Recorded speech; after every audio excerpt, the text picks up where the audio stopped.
welcome to the Underpowered podcast, a gaming podcast where we battle a backlog, revealing where it is worth your time, money, and energy. I'm Shelby Stokes, and today, my right-hand man, Mr. Casey Cool, and our guest tonight from Super Jump Magazine, Phil Caron. Welcome, welcome. How are you guys? Good. I'm good. Forgot Good? to get that ready for everybody. Oh man, you got a crack. You're probably just drinking a LaCroix though, aren't you? I'm drinking a bubbly, but I do have one of these. What do you got there? Is that it's like my a favorite kombucha cider. Or? Yeah, sure. It's a daddy soda. It's Two Town Ciders, who I love, out of Bend, Oregon, and this is called Plum As You Are. Nice. I love a good Nirvana play on words here. And it's a plum cider, and it's 8%. It's an imperial plum and allspice. So I'm thinking it's going to taste like Christmas. I don't know.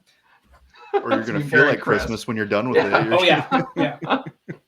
Passed out on the couch and decorate a tree. That's Very delicious. nice. That's good. Nice and light. Oh, nice light. Well, welcome, Phil. It's nice to have you on, man. It's nice to meet both of you. I'm super. This is a super cool experience for me. So I'm really excited. Well, we're excited to have you. So we have a mutual friend that is a total degenerate by the name of Dr. Zubat, and he messaged us out of the blue. And I've known him since high school. So to give you something, I was like, "Oh, what's he getting at?" But I trust his judgment in people, and we're very excited to have you on.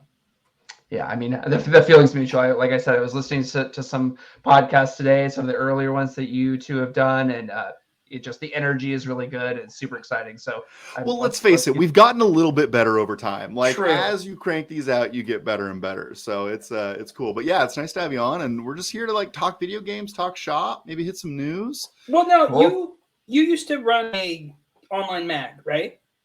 I did. So when COVID first started, I had a lot of free time on my hands, and as you do. Great. Yes. And, it was time, if there was any silver lining, I had time to sort of do things that I had always wanted to do, keep myself busy. So I started writing. Well, first I started writing fiction, and then I started watching a bunch of master classes and reading a bunch of books. And then I really said, well, I want to write about things that I'm interested in. So I did fiction, and then I did some reflective pieces. And then I was like, well, I'd really like to write about gaming. So I got hooked up with Super Jump Magazine, and they actually won. I think they won in 2020. They're based out of Australia, but they have writers from all over the world, and they actually won the Samsung IT. I don't want to misquote it, but I believe it's the best independent media from the Samsung IT Journalism Awards. And, a huge amount of props goes to their editing team. They have really great editors. They're really great with new writers. And, I hadn't written anything since high school. So for me, it was more of a passion project. And they really showed me, hey, here's how you could get better. And so I just started cranking out gaming articles. And when I was writing those articles, I really wanted to write pieces that were more thoughtful and dove into different, whether it was psychology or philosophy. I wanted to write something that was asked deeper questions. So I tried to do that with my writing for sure. Very nice. So I mean, you produced quite a few articles for them. Like how much did you write for them? I probably did 40 articles that were gaming. And I actually, not to kind of take the spotlight or anything. What I did with that was I ended up turning that writing into, I now write for a published magazine. So I actually have a copy of it right here. I write for this local magazine called the Mukilteo Monthly. And I know Mukilteo Monthly. Yeah, so I write bunch of articles for them. I write most of their cover stories, and it's been a really fun hobby. That's cool. I just get to meet people and just write some positive pieces and meet different people and hear their stories and talk and what's the meaning of life and talk about those types of topics. So it's been really fun. That's pretty been cool. really fun. So Casey, how do you know about Mukilteo Monthly? Can you dive into that a little I'm bit? from Everett. That's why. Oh, I know yeah, you're from yeah. North. Like I I'm forgot from about that. North. I was Yeah. like, do you do they deliver down in Tacoma? I actually, like, how I does am that their work? subscriber. Yes, I have been a lifelong reader. No, I just grew up around that area. Mukilteo is where you go to the beach and drop your ice cream as a young boy and cry. Yes, In the sand. That's what they're known for, is you people dumping ice cream. Okay, all right. That's my memory of it. Getting ice cream with my dad at the beach and it falling and go, sorry, son. Like I was like, that's it. And then there's life all in a nutshell. Mhm. That's right. You get one scoop. Don't drop it. Yeah. Don't drop it at all. Yeah. Well, I'm very excited because I checked my mailbox today, and look what came in the mail here. I got a shirt. If you listened to last week's episode, that was like 3 weeks ago. 3 weeks. We did our top games of 2020, and I got a shirt that it was inspired by Diablo 2 that says "Stay a while and listen." Well, it wasn't 2020. It was our top games of 2000. I'm sorry. 2000. 'Cause you rolled dice. Yeah. We rolled dice and we tried to talk up our favorite game. So it went Diablo 2. You know, it was a good poll. So I was excited to see that come in the mail. It only took 4 weeks to get it from the other side of the world. So that was nice. Cool. So Phil, when speaking with video games, when you write about video games or you write something, are you you plot it out, you have outlines, or are you last minute pressure type of writer? The magic flows from the fingers at the end. You know, I've been trying to be more of a plotted out person, to be honest with you, because what I normally, I think it's really difficult when you are posting something on the internet to stay honest with what you're interested in. I found it for myself, especially with Medium and the way that their stats work and how you can kind of go on there every day and see how much of your article people are reading. I found it very easy for me, especially about 20 articles in, to just be like, oh, this is the content, that people really want to see. And then just really only making that content. And I found that I was starting to become sort of dishonest after a while. Like, let's only produce certain pieces, and that's really difficult for anyone who's producing anything for the internet, because it's such a weird medium. It's instant and people can consume it right away. And so I really I've been trying lately to sit back and think about what am I actually interested in and what concepts do I want to write about and plot it out. In the beginning, I was very just get all the words down on paper as fast as possible and push submit. And now I'm trying to work towards something that's more of quality, something that's, more thoughtful and taking my time. In the beginning, when you're first making stuff, it's just push submit and get something out there and just start making things. And with podcasting, it's you start doing it and you're just we're going to run into speed bumps and we're just going to, and then every time. And then after a while, it starts becoming more refined and more refined and more refined. It's a skill. It takes time. Your first time doing it is not good as your 10,000th time doing it. And Shelby always had this model, it doesn't have to be perfect. It just has to be done. You just have done is better than perfect. That's been my motto. Because for so long, it's no, we got to do this. And if we reinterpret it this way, it's no, just get it out there and then take a pass again, which is way easier said than done. Let's be real. Yeah, it is true. I mean, and like you said, people and the way people consume things on the internet too, you know what I mean, is they consume something, and I'm this way, I get on YouTube, I'll start watching some tutorial videos, or I've been watching a lot of 10 hours later, you're looking at old 50 Cent doing push-up video. You're oh, all right. Or hey, why am I watching? Dude, 50 Cent has been getting some play on this cast. I don't know why I went there. I've been thinking about. I saw another meme today about him. About skinny 50, or was it push-up 50? It was just 50 Cent something with it was one of the guys from D12, the fat guy making fun of him. Bizarre, Bizarre. Wow, well done. Reference. You know them by name, Philip? Whoa. I do. That's a flex right there. That's such a weird, that's such a weird 2005, obscure cultural reference. Phil. They had two albums, right? And they had one that was not very good, and then one where they tried to be put on the spotlight, right? They were on what was that show? Was not the Daily Show. It was the one with Carson Daly. It was the one TRL, right? They brought them all on. I don't even know why I'm remembering this. But they made it to TRL. Man, they must have been desperate that day. They were on TRL. They were trying to build up the brand, and it just never really happened. I mean, it just never. No, they're just M&Ms. buddies he grew up with. Oh yeah, that was like the week that Eminem just locked down TRL. Do you remember that? It was like the Eminem takeover. Yeah. So Phil, now with all the articles you've written and you have like an array of things, I noticed what kind of games do you like to play?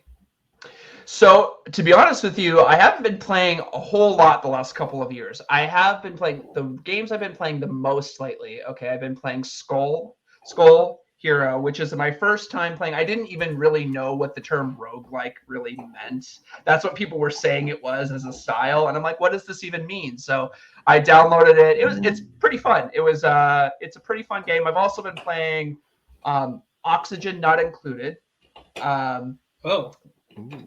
We have a video of Skull Hero playing here from IGN. It looks like a great game. So tell me, what is Skull Hero? Pretty much what it is, right, is you start off as this skull and you start off at level 0 and then you get through this. It's like it's a platformer and you fight people through the platforms and then you inevitably are not strong enough and you die.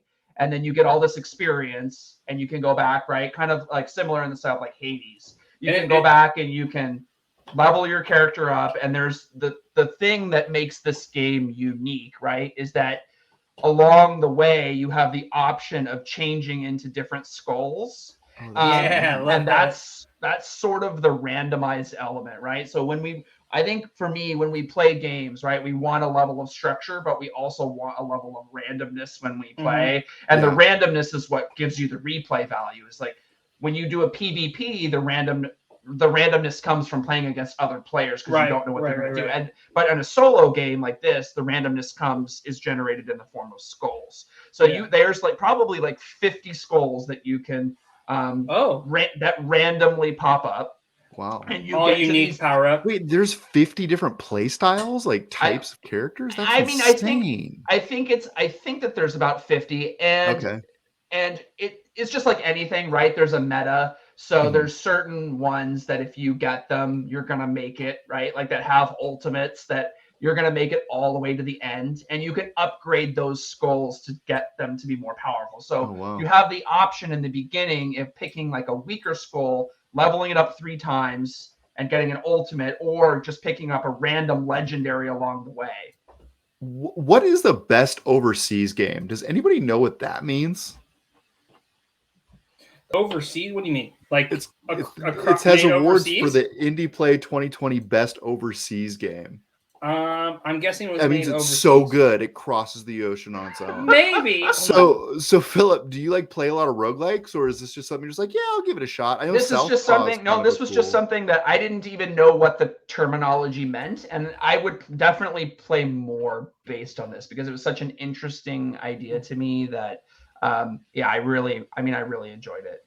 Dude, I am a sucker for 2D platformers, and this one looks like action heavy. Do you like find yourself dying pretty quickly, or are you getting pretty good in regards to runs? To be honest with you, I'm gonna be real with you. I think there's 5 stages, and I've never actually finished it.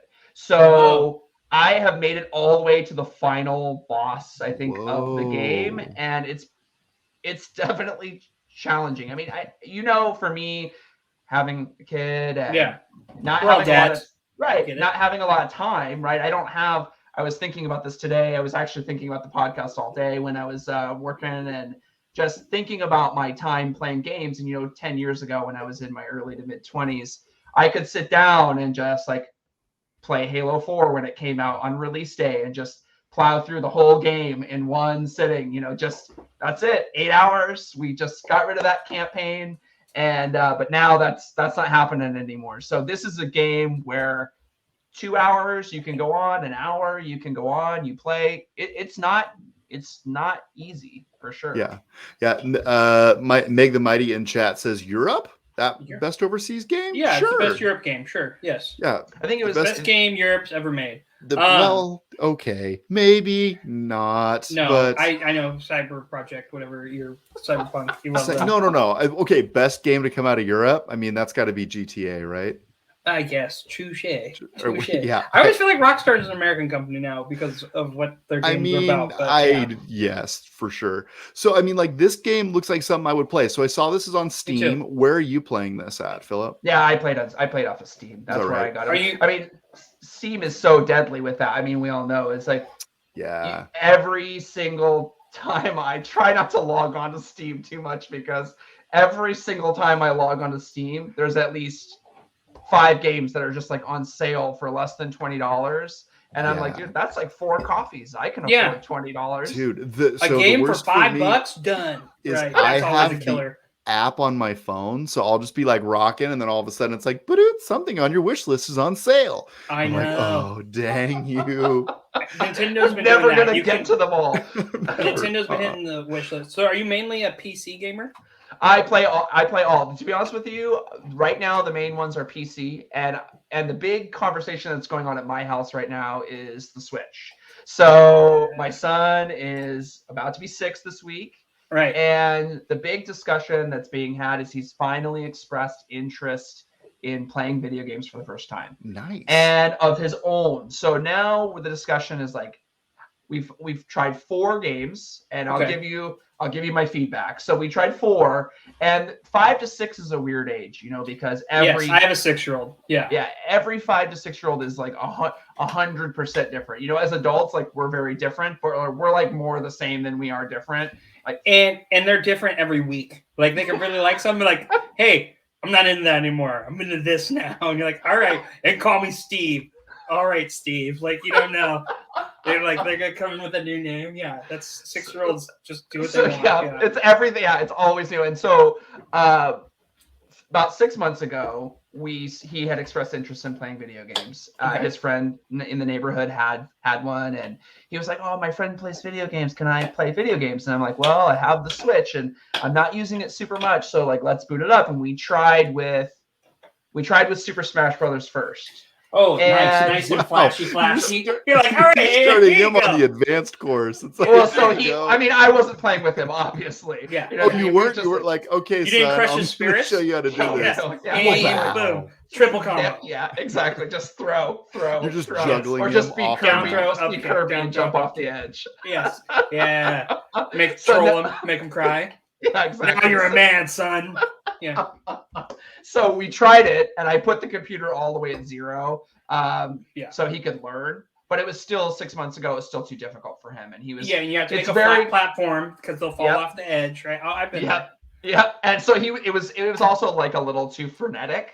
So my son is the kind of kid that he is super cool. He loves figurines, like little figurines, and so everywhere we go, even when we go to dinner, right? He has a little stormtrooper. Yep, he has just like that size. It's really he has a little by the way, stormtrooper backpack, and he brings it with us to dinner, and he just sits there by himself, and he plays different stories. He has the Avengers, he has Star Wars, so he doesn't have as much muscle memory with his fingers. Like learning the controller, it's a little bit more difficult. So we tried it 6 months ago, and it was a big no-go. There's a lot of frustration, and we said, maybe you're not ready for this. So the last month or two, we started it up again, and we said, okay, let's try something different. So the games I downloaded, we did Mario Kart. And did you now in the Mario Kart settings, you can set it where they can't go off course and the car will just drive for them? I did not know that. That would have actually been very helpful. Let me give you a tip. Okay, if everybody at home with kids, if you press the start button, there's these options, right? That says hit R, hit L, hit Y. So if you hit Y, it turns on the antenna and they can't go off course. Oh, that's cool. And then if you hit one of the other ones, it always keeps them forward. So and it's not super fast. It's not like you're holding A the whole time. So they still have to learn to hold A. You can still teach them to drift and do stuff. That's my dad tip for you. And dad tip at home. I love that, because what you're trying to do, right, is you're trying to balance them having an enjoyable experience with something that they can manage, right? You don't want them to be so frustrated. So, removing some of the competition. You want the blue shell to frustrate them like their forefathers before them. Yes. Yeah, that's exactly right. So we did Mario Kart, and that was good. And then we did 2 other games for the Switch. So we did, I think it was Yoshi's Island. Crafted World? Or no? Yeah, I think so. Yeah. I think my son loved that. World. That's the first game he soloed and beat. That's a really? Yeah. He got that this fall, I think. That's a perfect 6-year-old game. Yeah, and so then we also did Kirby and Friends. So Fun. Kirby and Friends has actually been, I would say, probably the platformers can get kind of difficult, Yeah. especially if the screen is moving. For like Yeah. a 5-year-old, they're like, oh, I don't have any control and what's going on and I can't move. You know what I mean? But with Kirby, I mean, the great thing, that was one of my first games when I had the old square Game Boy Yeah. with the 4 batteries. Yes, And, the 4 AA's. Yeah, the 4 AA's. Kirby's Kirby one of the can first just Game Boy float. games I remember beating on my own. No, man. Yeah. Kirby was the best. Me and my sister used to play Kirby at a young age, and we'd always fight over who would be the second person. I don't know why. No one ever wanted to be Kirby. They always wanted to be the second person. Oh, the friend. Yeah, Character 'cause models was cool. Yeah, you could be like the knight, and you could could like be the throw Waddle fireball. Dee. Yeah. That's That's on the Super Nintendo. Those are the fun ones. Yeah. Yeah, that's the one that I remember playing for sure. Dude, the new Kirby, my son's really hyped up on, and I'll tell you this, Car Kirby, the car Kirby, yeah, where he's the initial D car, Kirby Car Edition, where he's the drift car. No, because that's that open world, and he's been obsessed with Breath of the Wild. Like that's his big thing. He's playing that every day. He's got the Dark Horse book that they came out with, the hardbound encyclopedia for Breath of the Wild. He's obsessed. And I showed him Pokemon Arceus, and he likes that because he likes Pokemon and he likes Pokemon cards. And your sister carried the team. I believe that. My sister carried the team. I carried her like every time. Remember Kirby All Stars where you had to like really where it's like 7 different games. And you start with like the easy one and then work your way up to where you're taking on the battle cruiser. That was me. I owned that battle cruiser. I believe it. I've seen you drive. You're a good driver. Yeah, I think you're about to talk about your shiniest Pokemon. No, my son got stuck in the game because he couldn't learn the mechanics, and it's one of those games where, and like you talk about it as a dad, you have to sometimes just show them, like because he reads fairly well for his age, and he can read stuff, but it's still like the disconnect's there. So I'm like, here, you just do this and this and this. Like he wants to be coached. He wants to see how you do it, and then he's like, oh, it's like so when I showed him how to do the catching mechanic, he's like, okay, when I'm done with Breath of the Wild, because his thing is he wants to get all the shrines. I was like, son, I don't think you know what you're getting into here. Dude, I printed off a map of all the shrines and I was like, nope, not gonna do it. Like one day maybe I'll go back, but that's when the motorcycle DLC becomes free. That's probably when you have to do a really hard challenge for it, and I really want it. That's the one thing I haven't done. Dude, but speaking of really hard challenges in games, because it's Metroidvania March, and I want to know. Let's talk about my game for Metroidvania March, which is Monster Boy and the Cursed Kingdom. This game's super anime, anime. And I know you love anime now because you're my friend. Well, and I wouldn't say that I love anime. I've been guilted into watching a little Naruto. It happened. It was Demon Slayer. Hey, Demon Slayer, you were like, okay, this is good. You bought in on the Demon Slayer. I mean, I got through the first season. I have not seen the movie yet. But you want to, though. I do. This is true. But this game, I have the text. Very Metroid. So I initially thought this game was a remake of a game that came out years and years ago. Not true. This is inspired by a game that was released. I looked this up earlier, but it's based on a game, and this is kind of an interpretation of that game. And essentially, this is the most Metroid game I have played. Like every 10 to 15 minutes, you are getting a new ability of some kind. So as you can see, the player character has the ability to switch forms. So as you're making your way through the game, you're switching forms. And each one of the forms also has like a secondary ability and sometimes a fourth and fifth ability that you unlock as you make your way through. So this entire game just gets deeper and deeper and deeper. And then there's also an element of gear as well. So you can equip gear, craft gear, you get gems that you can upgrade your different pieces of equipment with. It's pretty impressive. I'm kind of blown away. So, okay, Wonder Boy, A Shot in the Monster World, was that the original game and then they made something different? Or tell me, I'm more curious, I'm more interested in this story because I always thought this was a reboot too. Yeah, I thought it was a remake for a while. This is not a reboot though. This is I want to say it's like Superboy or something of that nature. It was a 2D platformer that kind of looked similar but not nearly as pretty, and I don't believe it had much of the Metroidvania or RPG type elements that have been worked into this title. The reason I even came upon this game was because it was talked about for Game of the Year like 2 or 3 years ago, but it didn't make anybody's list. They're like, this is a good game. It's worth a mention, but I didn't see it make any of the GOTY lists. And it was well worth it. Squidos is Dank asked if we played Elden Ring. How do you feel about the Elden Ring, boys? I want to play it. Do you want to play it? Yeah, I do. Aren't you afraid it's going to hurt your soul? Selby, what kind of games do I like? Games. Well, you like Pokemon games. Pokemon games don't hurt anybody. They don't hurt a fly. It hurts 100%. That too, but I also like games where I have to keep doing it over and over and over and over to beat it. So Elden Ring may be for you, is what I'm hearing. Yeah. But no, we have goals for that. I would say that's a different genre. So wait, I want back to Wonder Boy or Monster Hunter. Yes, Monster Boy and the Cursed Kingdoms, which let's face it, needs a better name. Like, yeah, I think this game rolls would do much off better the tongue. Super had easy it to say. a better name. Yeah, exactly.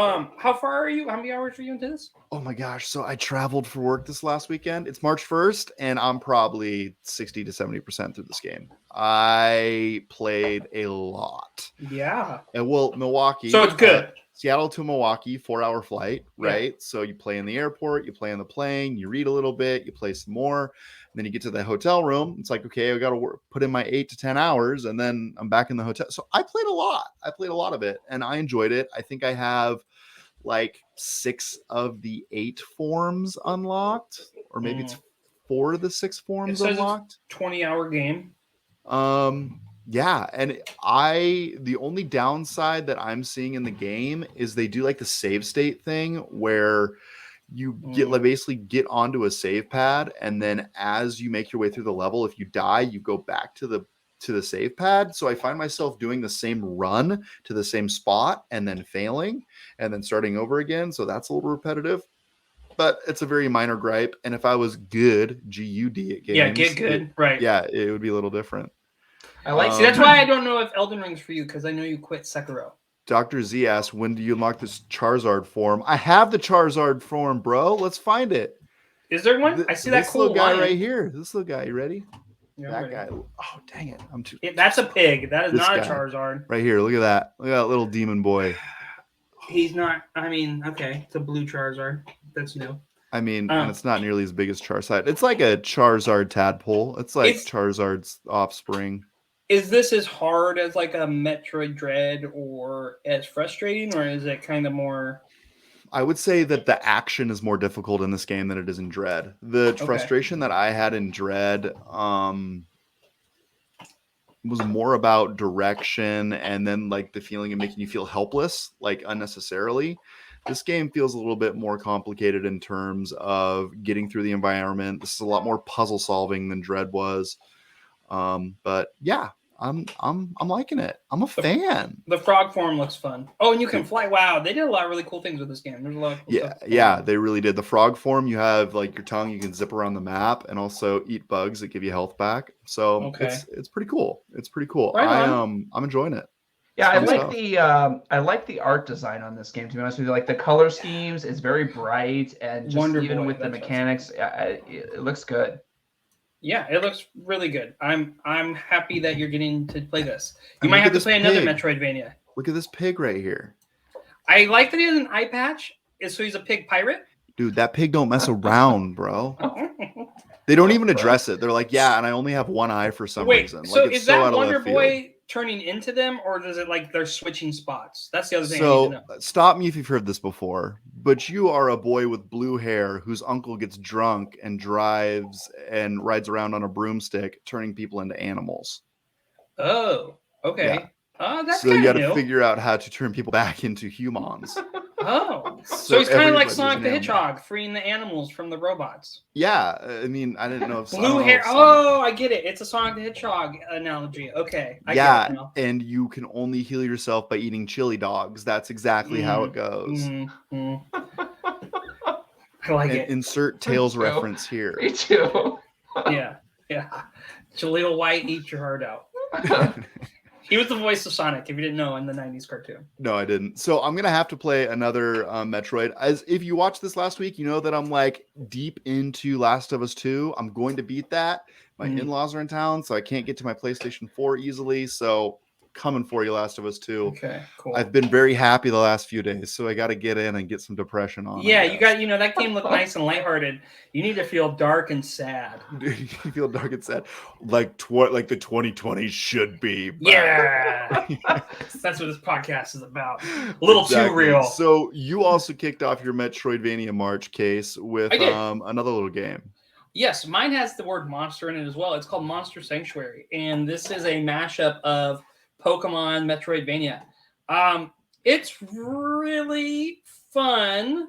I like it. Here's the thing about it. So the mechanics are really cool in that if you're watching on screen here, you choose a spectral beast at the beginning. You choose either a wolf, an eagle, a lion, or a toad. And they have elements. So there's like a wind element, a fire, water, light, dark, and some of them can moves. And you can see you battle 3-on-3, 2-on-2.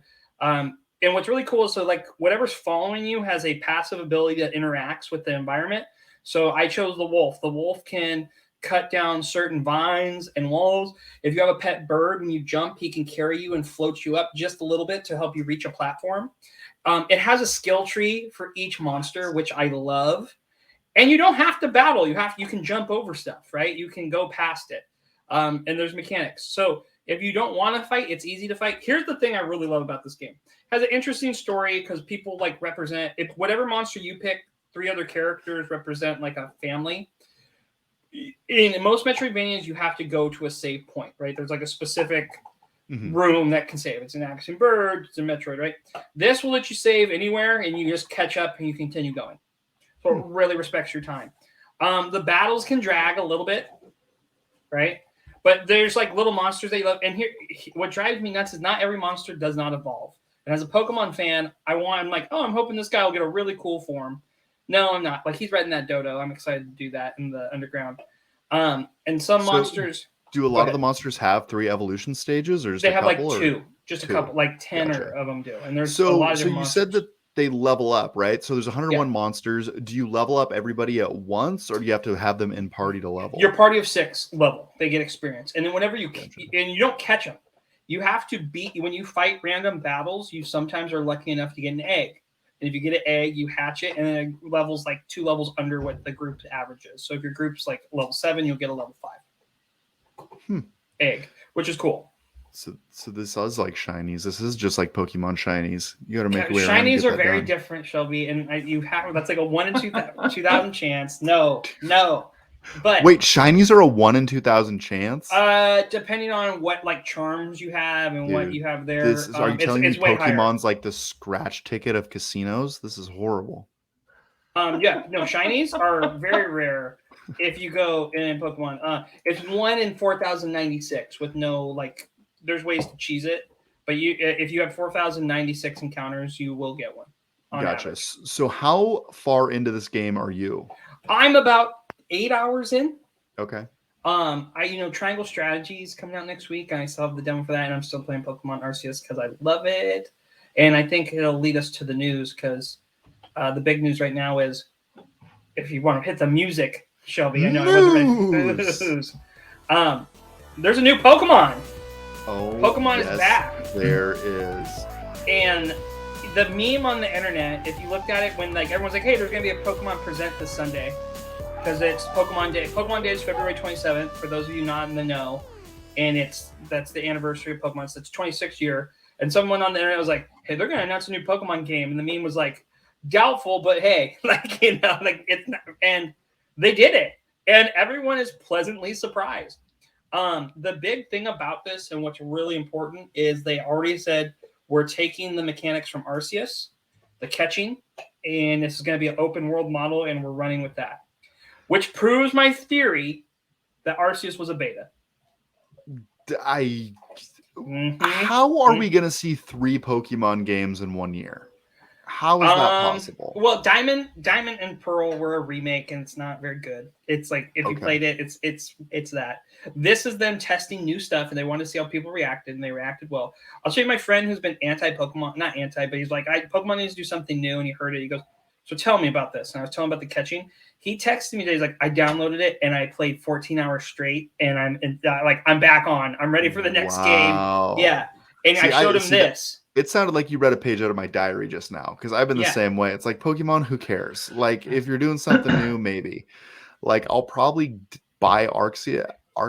Wait for this instead. I really think you wait for this, because it's doing what Arceus is doing. They're using the same texture models from Pokemon Snap. Now, like, the graphics obviously look better than they do in Arceus. There's more to the environment. The Pokemon are moving. It's not like the most amazing, beautiful game, but it's also the Switch. Dude, right? Dr. Z said he's trading in Arceus to get a pre-order on the new one. You already did you? I mean, that's okay. You could enjoy Arceus much longer. That's brilliant. You should do that, DZ, because I mean that money that you're probably gonna get some money on that game right now. You probably get $30 if you trade in, or you just keep it and play it because your Pokemon from Arceus move into this. Also, are you even gonna be able to buy like hard copies of games by the end of this year, or are they just gonna phase them all out? I don't know. I mean, I'll buy a hard copy of this. Phil, are you a digital guy or are you a hard copy guy? That's so tough. I do both. Right. I like to have a hard copy. There's something about having a physical copy of something in my hand that makes it more real. But man, the digital is just so much easier. It's so easy. We've gotten so lazy. I don't want to take 3 steps and change the little cartridge. I just want to turn it on and play. I'm a tangible guy. I'm gonna grab a tangible for as long as I can. Yeah. Like, that's just how I roll. Like, I want to be able to try to trade it back in, even if it's worth nothing. Like, I've got a whole shelf full of games that, I'll probably never trade in. I tend to agree. I was just thinking to myself that I miss the excitement of going to like a midnight release where you're waiting. Now they're 9 o'clock. Right. Like I would go, like, what was it? I don't even know. I think I went for Oblivion, or I went for Modern Warfare 2. Yeah, or Skyrim, where you wait there and then there's all these people and they're just geeking out and you're like talking about it and everybody's kicking it there and hanging out, and then I don't know, now you just hit download and it's getting earlier and earlier, right? So it's like you're saying, it's not a midnight release anymore. Like now it's a 9 and then it'll be because it's midnight on the East Coast, which as dad time, I'm like, yes, I can get some reasonable sleep and still go. And now you're like all the way in Discord. Like, that's the one thing I'm missing about Elden Ring right now is like you see people sharing screenshots. Like, look what I just found. This troll just stomped me out. Like, somebody dropped that in our Discord. I did. That one of the guy who was fighting the monster and he almost had it beat, and then the little zombies caught on fire. That one too. I was talking about the guy that was like pulling the carriage, and then the guy just runs up and gets stepped on by the giant zombie man. Yes, I've seen that. Well, these are the moments with games like that, whether it's Skyrim or Red Dead Redemption 2, that's one of my favorite games of all time, or Elden Ring now, where you're in the environment and something random will happen. You finish Skyrim, you finish the opening stage where they teach you the basic controls, whatever it is, a cave or the town or whatever the thing is, and then you get out there and then these random things happen. What I often think about, because I've probably watched 6 to 8 hours of streaming content from Elden Ring and watching people play it and leveling it up, I often wonder about like end game content. I don't know necessarily that very many games have figured out how to incorporate the end game content where you hit the level cap and then you have the best gear of something and you go like, what am I supposed to do now? Where people are trying different things. Destiny has tried raids. People are trying different ways socially to like bring people together, like World of Warcraft used to do, where, okay, you're at the level cap and now you can go do raids or do something, but no one has really been able to capture that. So I often think, like, because I played Diablo 3 when it came out, and when that game first came out, so many issues. I mean, I remember watching when they had the 4 money marketplace and people laundering place. Yes. Yeah. And people were just getting random rolls and selling for like a real 990. They shut that down. So I was like, oh, cool. I can sell things illegally here. Got it. Yeah.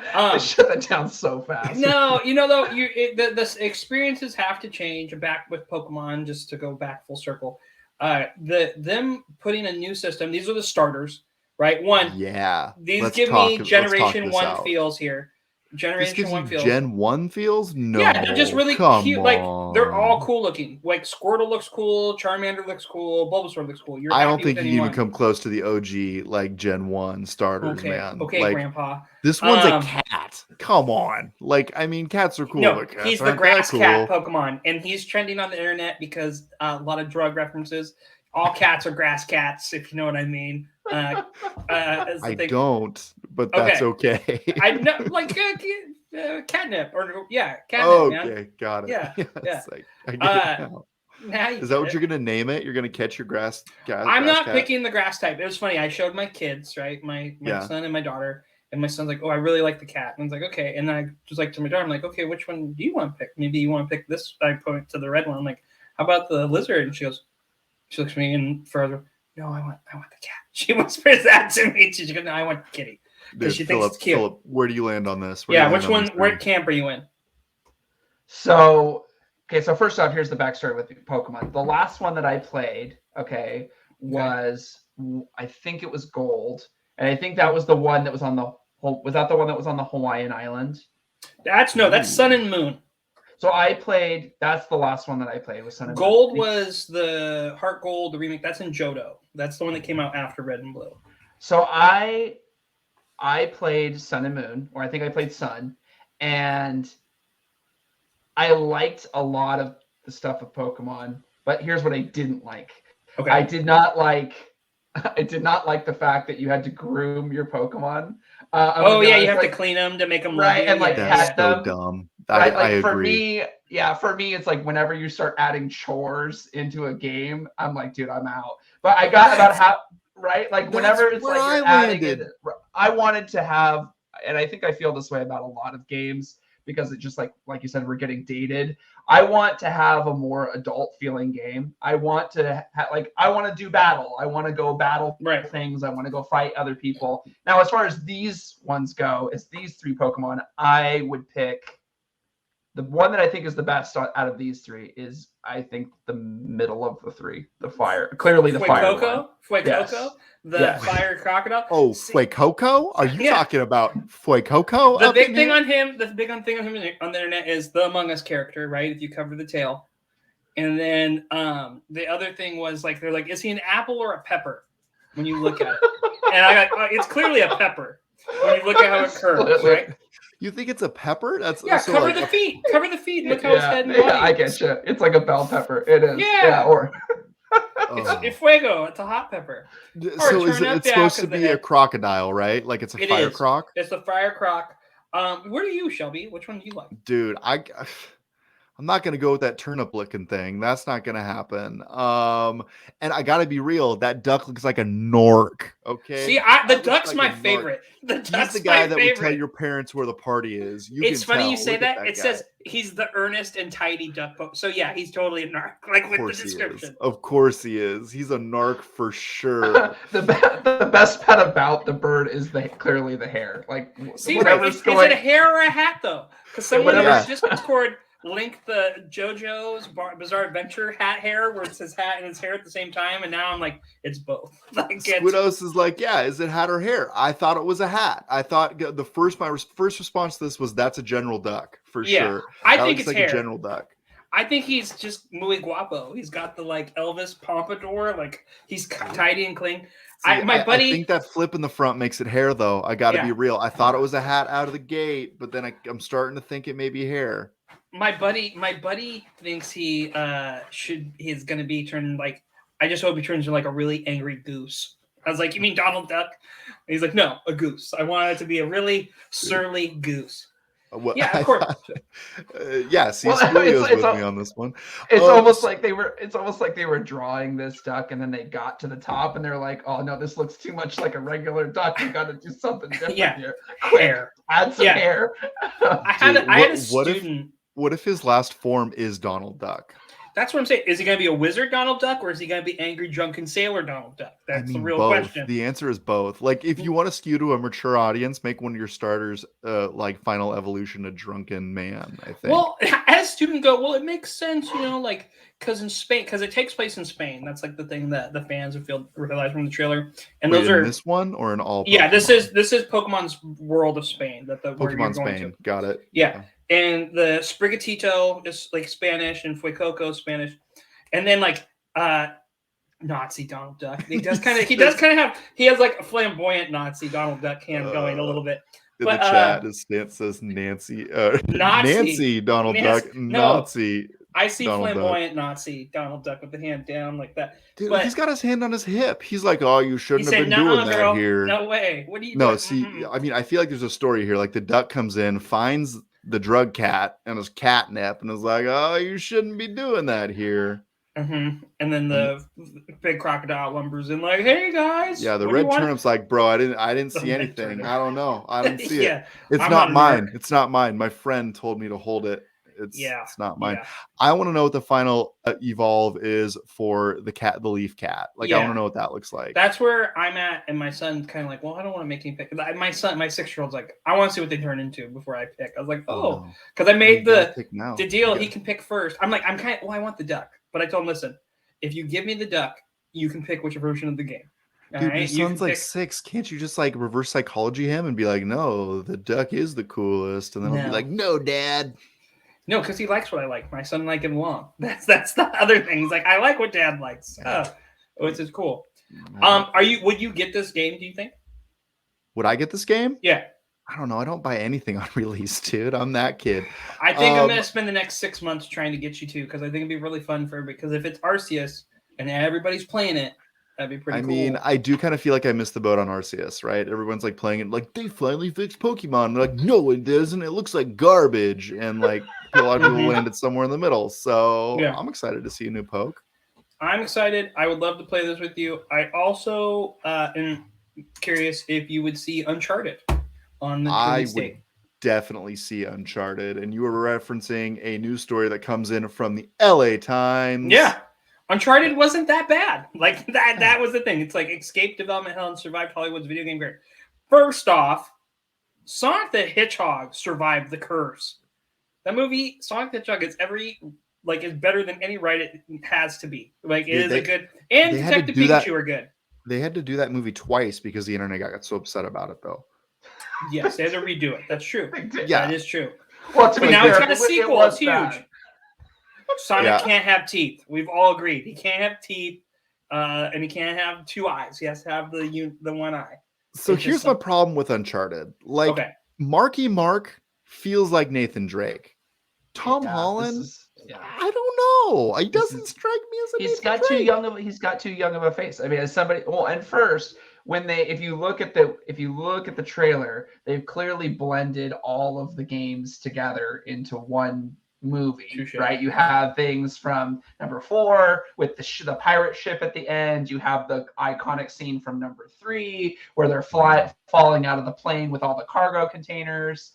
And I mean, like, Tom Holland's a good actor, but he's just got a baby face. You needed somebody that was in their mid-30s. Maybe he is in his mid-30s. He just looks young for Nathan Drake. That's rough. I mean, it is. I just don't. He's Spider-Man. Like, in my mind, he's Spider-Man, and I don't know how to get away from that. Like, is he broken for me? Maybe, maybe not. But I'm excited to see this movie. Am I going to see it in theaters? No. But I'm excited to go along for the ride. Philip, do you play a lot of Uncharted games? Have you played that series before? I finished all of them. I beat all 4 of them. Oh. So you would say you're a fan then? Yeah, I would. It's so funny because I think that everyone likes the second one because of the big train sequence in the beginning. But the second one got a little weird for me because at the end, I think it's the second one where you get to the weird paradise.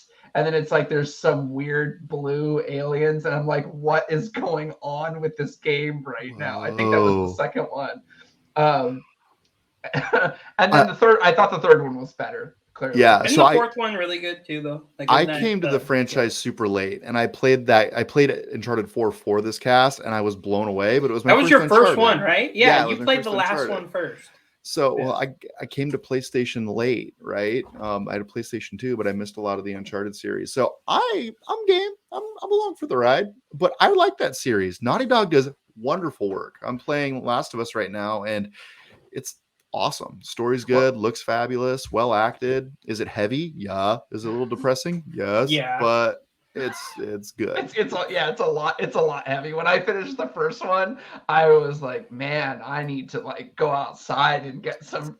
I need to get a breath of fresh air. For sure. Have you played the second one yet? I have not played the second one Okay, yet. because I So- played the first one last year, Yeah. and now I'm playing the second one this year. And I think the story's better in this one, but still dark, like over the top violent. Like, No, Last why? of Us is becoming a TV series. Sean in the chat was talking about the movie. Last of Us is an HBO series, and it's coming out. The guy who plays Mandalorian is Joel, and that should be pretty heavy. Is he gonna wear his helmet the whole entire series? Yeah, that's how you know him now. He just wears the Mandalorian. Gotcha. He was the dude from Game of Thrones that gets his face smushed in by the mountain Yeah. too. So Yeah. he's got that Sounds like going you for should him. have had a helmet in that series. Hey, Hey, what happened? all right, and good night, everybody. Good night, everybody. Mic drop. All right. No, I won't Stay go a to while theaters. and listen. I won't go to theaters to see Uncharted, but when it's on demand, I will rent it. It breaks my heart that you are more likely to see Sonic the Hedgehog 2 in the Oh, theaters. I'm than seeing you it with are Spool in the Uncharted. chat. We are going in like a month or two. You Listen, only it want to go with started Spool COVID. because Spool promised to pay for your ticket. That's the only way to get you to go. Him and I went and saw it as our last movie before COVID with my son when he was 4, and it began the COVID. We caused COVID. We caused it. That was it. We went and saw it, and we're like, "Oh, this movie wasn't that bad," and we monkey pawed everything, and we must undo what we've done. So really, this is like you're the reason COVID happened. So what you're telling me is the internet actually asked for COVID because they made them fix Sonic. Because Sonic would have been out earlier otherwise. Yes, That's true.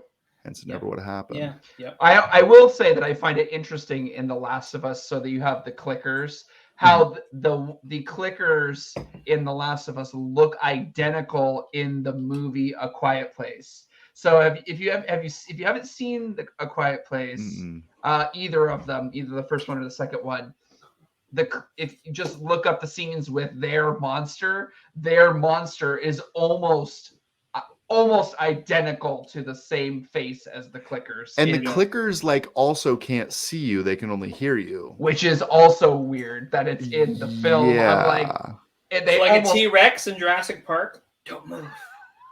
you're the Velociraptor. Okay. Not an F, a V, not a philosopher. Not a falafel raptor. I'm a philosopher of raptors. Come Yes. see me speak sometime. Indeed. Now, okay. So there's some other stories here. Do you want to hit this last one? Yeah, let's hit our last one because it's serious in there. The Russian ruble is now worth I less. thought you were going to go the other way. I thought you were going to speculate about the a little Switch. switch. The Switch 2 is good, and we can talk more about it. I want to wait and see how that goes with the NVIDIA stuff, but I think we should talk about the ruble is now worth less than a Roblox currency. Ouch.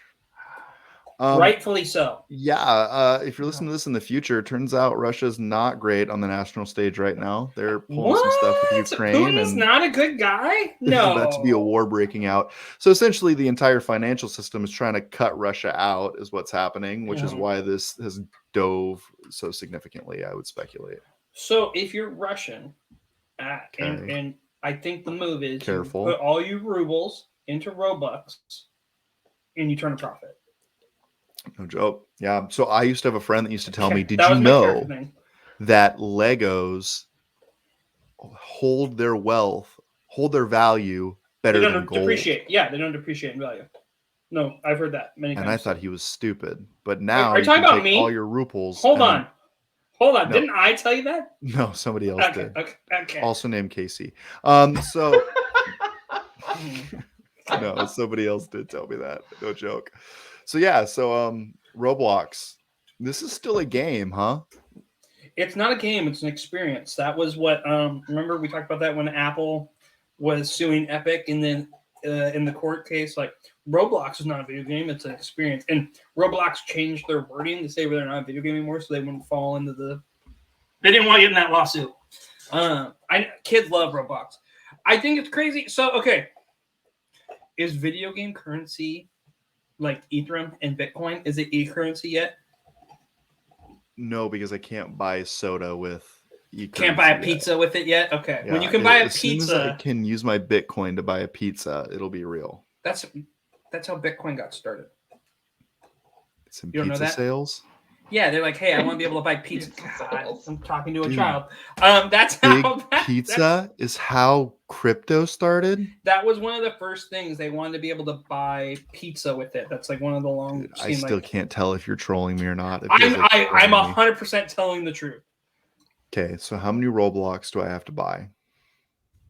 Okay, there's Robux. Yeah, in 2010, Laszlo, I can't say his last name, spent 10,000 Bitcoin at a local pizza restaurant at Papa John's to buy himself 2 pizzas. Back when his Bitcoins were only worth $40. That sucks. No, 10,000 Bitcoins, to give you an idea right now, I think they're worth at 32,000 right now. So I get 10,000 of those, add 3 more zeros. No, 4 more. Oh, man, that's sad. Dude, that is ridiculous. Think about this. If you would have bought that pizza, sold it for Roblox, put it back in the Ruples market, then pulled it out just recently, you would be broke. Tell your little brother, Squid, thank you. Because John Favreau is a national treasure. And I take that compliment. My little brother just said that Casey looks like Happy Hogan. Yeah, John Favreau. And he's the Marvel movies. Our Lord and Savior. Yeah. John Favreau. Yeah. But he's Happy Hogan in Marvel when Iron Man. John Favreau has done some amazing work. Yeah. He actually That's a made Star Wars compliment. good. He made Swingers, tons of great movies. Chef is a great movie. Yeah, I'm a big Favreau fan. So, you know what? Not insult. I like it. Chef is great. Didn't he also do, he did the live Lion King.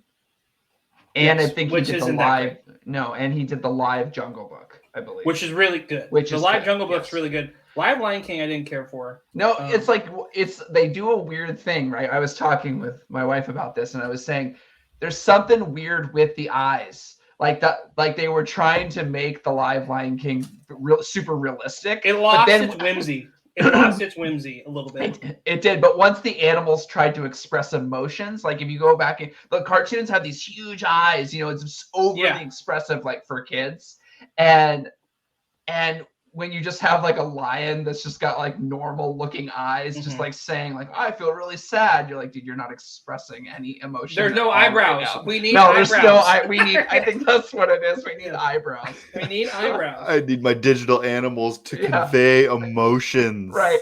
I'm trying to project here and it's just not working because I can't read it. Listen, you're not really selling this Mustafa death thing. So can you go back to the drawing board and come back to me? Thanks. The internet should have complained when that movie came out and said, our animals need eyebrows. That is what we need. It needs more realistic teeth. Can you give my lion more realistic teeth, please? Yes. Take the teeth off of Sonic, put them in my lion, and we are good to go. Well, I think we should move on to our final segment because we're getting a little random here. Is it teeth And it's swap? time for some random questions. Gotcha. Random questions. Did I get him off his toes? Let's see. Random questions is a nice segment we like to do where sometimes we pull a card with a random question, or I have a bunch because I'm a teacher, so kids will ask me random questions while I'm teaching, and I either will answer it because they're so intriguing, or I'll stare at them and I'll go back to whatever I was talking about. That's my favorite, when they say something, and then I look at them and go, so you carry the 5. Like, I go back to the problem with it. Like, and the kids that are really, like, kids will die.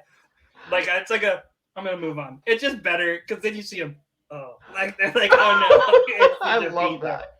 Yeah. It's like no response to react to. My dad taught me at a very young age, not everything is worthy of a response. Like, and I was like, you're right. So essentially, you just said my dad taught me how to ignore children. Like, what does that say about your childhood? No, my dad is a listener. He's not like, but my dad goes, not everything needs a response. So I was like, because I'm a talker. My dad's not. Like, he'll just listen, and sometimes he can be. But yes, my dad would just stare at me and do that to me a lot. Yes, well, I think we all. It's a learned behavior. Right. Sometimes with my son, he'll just ask me something before you can tell he's even thought about it. And you're like, dude, come on. Like I mean, I know, like you know where that is. Like you know where that, like, Dad, where's my thing? Where's this thing? I can't find this thing I'm looking for. I'm like, dude, have you even tried at all? Did you lift this up? Like, He'll be like, I can't find my socks. I'm like, dude, they're 7 inches away from your feet. They're on your feet. Yeah. Give a little effort here, dude. Yeah. It's also 9:25 in the morning and we got to go to school.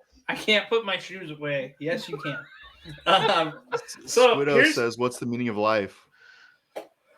So roll a D20. Yeah, so roll a D20 for initiative. Yeah, because I teach a D&D club too, and I'll be like teaching and someone will ask me something. And I'm like, so we're going to roll. Yeah, that actually would be a really good, like, wait, that is the meaning of life. Be ready. Everyone line up. So my first random question that I saw that someone asked me is, what was my first console? So what was your first console that you had? Mine was the original Nintendo because my dad worked for Nintendo. And it was just, I wasn't like a special, I just was always there.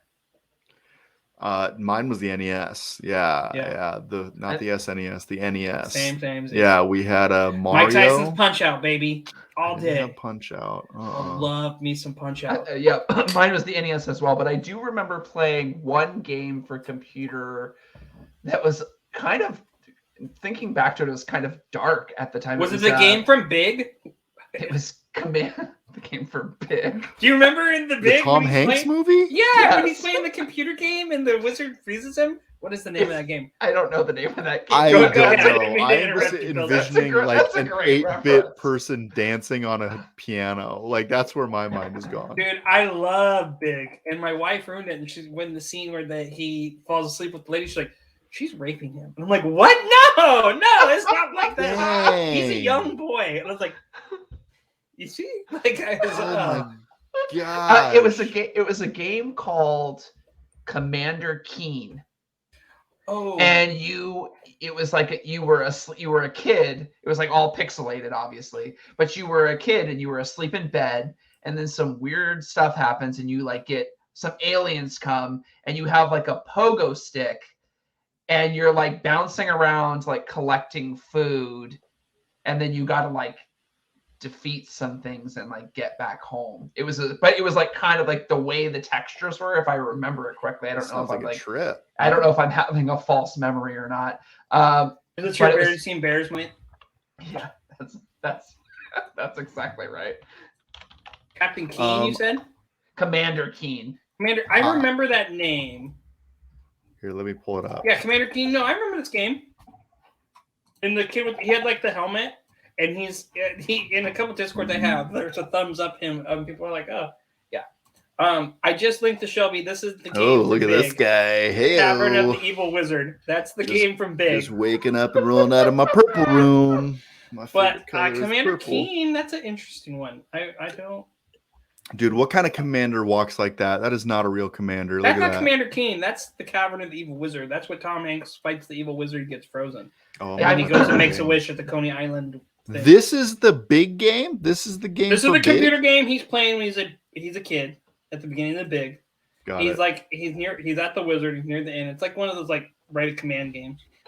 This was not my first video game experience, but I'm curious how many people are like, oh, I remember that game. Commander Keen though. Did they have a Paperboy game for NES? Yes, that's where it started. Okay. Definitely had Paperboy back in the day. Was that? I hear people say they had that game, but was it actually any good? I mean, as good as Paperboy can be. Remember, it was funny to break a couple windows, and that's when you learned at a young age that I was always GTA horrible was at that game. Always horrible at Paperboy. Never did well. Never got off the first level. But you know what? That happens. There was a Ninja Turtles game for NES though, right? There was a couple. There's one. Oh my God. There was the Ninja Turtles game where the underwater level is notorious for making you hate video games, and then there was one that was like a beat 'em up. That was really good. Ninja Turtles arcade game. This is the one. The arcade game was fantastic. Yeah, that one's good. And then there was also Ninja Turtles Manhattan Project, which was that was the third one that when the Super Nintendo came out, a lot of people didn't play it really good. Oh yeah. That one that you're looking at is the one that makes people hate life. And you had to go defuse underwater explosives. Type in Ninja Turtles underwater level and it'll come up. We had the guys from Super Nintendo's on, and I called the dad. I'm like, why did you make your son play this game? Because I said, that's child abuse. Like, this is horrible. Oh yeah, because like the purple things, right? Yeah, they hurt you. And they're like, it's such choppy 8-bit art. You're going to get touched no matter what. Horrible experience. Horrible. That's what I would punish somebody with. Yeah, there's certain games I just don't go back and retouch because I'm like, this is going to be so bad. Yeah. It's not good. The other one's good. Okay. No. So there we go. What is our next random question? All right. Your next random question is, if you were a soda flavor, because someone was talking to me, and I don't know if you guys remember this because we're going to date ourselves again. Do you remember ectoplasm coolers? Ecto? Oh my yeah. God. The Ghostbuster, it had Slimer on it. It was a high C drink. You could get it at McDonald's. You could buy it. It's basically tangerine, and they put green food dye in it to make it a Slimer drink. And it was a big thing, and I loved it. But I heard someone ask, those high, that's the I don't remember stuff. it in the can. I only High remember it like fructose this. corn syrup, baby. Yeah. I remember the bottom one right there was Slimer off to the side. But you could get this at McDonald's from the tap, and it would be carbonated. Oh my God, it was pop. It was good. And I was saying to someone like, what would your soda flavor be if you endorsed, if like they made you a soda and you had a flavor? I was like, oh, ectoplasm cooler. That's what I want to be. A nice tangerine. Answer? Dude, this thing was like my childhood. I would get this at McDonald's once a week. It would be on Saturday. My dad would take me, and the next day we'd go to the zoo. So my question for you, what is your soda flavor? Like, you're pitching me a flavor that is your brand. Like, what is the Shelby G Fuel? What is the Shelby? What is the Phil soda flavor? Fuel. Yeah. I'm going graveyard style, baby. I thought you were gonna say gravy. I was gonna be like, ugh. Pin me down. I need a little bit of every flavor. I need some caffeine. Put a little orange juice in there. Just make your way down that. Bop, bop, bop, bop, bop, bop. You're gonna have a stomach ache later, but the sacrifice you have to make. You know what I mean? I always feel like graveyard tasted like bubble gum. Sometimes you're like, oh, weird. I always felt so sick. We used to have a group where there was did you ever go to like a Godfather's pizza? And it was like they had like the dessert pizzas there, like with the cinnamon and the icing. You go through and you make the graveyard at the end. I'm gonna dip the cinnamon stick in there and get diabetes. Did you ever like roll wrong? I remember rolling wrong every once in a while. Like every fourth or fifth one would just be like disgusting. And you're like, oh, I got a little too much soda water in this. I need to like dump it out. Yeah, something that's flat. It's a fine balance. It's gotta be like, your mom's like, no, you got that. You're gonna drink every bit of it. Yeah. Sprite is a good base. You do Sprite with maybe some orange and then maybe some other like fruit flavor, and then you're good. When you start mixing all the root beer with the diet, you get the caffeine-free Coke because you don't know better. You're like, oh, what is this garbage? You're probably right. It's probably the can because it's that gold can. People know that you're boss status when you show up with it. Shelby is cancer in a can, is what I'm hearing. What do you, Phil? What's your flavor? I don't know what mine would be, but I will say that, do you remember the soda that they don't make anymore? That's probably what I would be, is Four Loko. Well, no, earlier than that. It was what was it when we were growing up? It was Surge. Surge or Jolt. Jolt, yes. Dude, we talked about Jolt like a couple weeks ago. You're hired, Phil. You're hired. Surge, yes. You are in good company. Like, we knew it was bad for us the entire time. Didn't even care. Like, I'm cool with it. I remember you're like 8 and your chest is just pounding and you're 8 years old. It was the first energy drink. And it probably had some some methanol or some nitrogen. Something unregulated for sure. Yeah. It definitely wasn't regulated. It had some special supplements that would get you banned from the Olympics for sure. Yeah, you could get kicked off the figure skating team for drinking Surge. That's actually how that played out. Your traps would be huge. What do you mean? It's Jolt. Just Jolt. Oh man, I think we're gonna end it there. I think that's a good one. I thought you were gonna come back and make a Crystal Pepsi call out or something like that. Oh, That was gross. I remember blue Pepsi. I don't remember Crystal Pepsi. I remember blue Pepsi. Dude, I'm just all about that Mountain Dew. Like, even as an adult, like, I don't drink it regularly, but if I'm at a place where it's like, here's a fancy Mountain Dew you can't get anywhere else, I'm like, yeah, I'm gonna try that. Code Red is very underrated, and I'm gonna say it. I like a Code Red over a regular Dew. I don't know. We got some Squidos is saying Dr. Pepper, and Dr. Pepper's always good. Okay, you know when they said Dr. Pepper with cherry? Okay. Didn't it already have a cherry taste to everybody else, or am I the only one that was like, yeah, when I saw that? Turn that cherry up to 11, dude. Well, it's the same. All right, okay. What's funny now is if you go to like one of those soda kiosks now, so you know they have the big machines now, right? Yeah. And you can see, so you're like scrolling through the options, like I want this flavor mixed with this. I want Dr. Pepper, but I want it to be orange flavored. You can see like the syrup ratio, and I'm just like looking at the cherry, like you're saying, it's just like all cherry and just a little bit of Dr. Pepper, and the rest is carbonation. You're like, huh, okay, weird. Now it's like the flavor. Well, you can get like, blackberry Coke. Oh, it's blackberry syrup with a little bit of Coke. Got it. That's exactly I didn't realize they started showing you like the syrup ratio. That would probably break soda for me. Yeah. You can see it if you're paying attention. If you're looking, you can see the color is slightly different because that's clearly how they do it. Because I was wondering to myself, like, you have this huge machine and there's 60 different flavors you can choose from clearly because you can mix anything. You can make Coke with orange, you can do whatever. So then I started looking at like, where is this coming from? Because all the soda's coming from the same place. So clearly they have carbonation and syrup and then whatever the soda. So if you're looking, you can see the color differential, and it's pretty gross. Dude, gross. I need to get one of those machines in my house. That needs to be my new goal. Is like a Coca-Cola freestyle in my house. No. I mean, why not? Gotta have a goal. Have a goal. Diabetes. That should be nobody's goal. Let's cure the diabetes. Yeah, the diabetes. Sure. Well, I think that's it for the night. Phil, where can people find you if they want to get in touch with you? I don't know. You can go to my Medium. I can send you my Medium profile. You can hit me up there. I am a little bit on social media, to be honest with you. I have taken mostly a break from social media. I have become too detoxified from all of social media, but I am out there on most of the platforms you can find me. But yeah. Cool. Yeah, and feel free to drop us a line in the Discord too if you're watching us out there. I think this was posted, Discord's in the chat somewhere, but come check us out.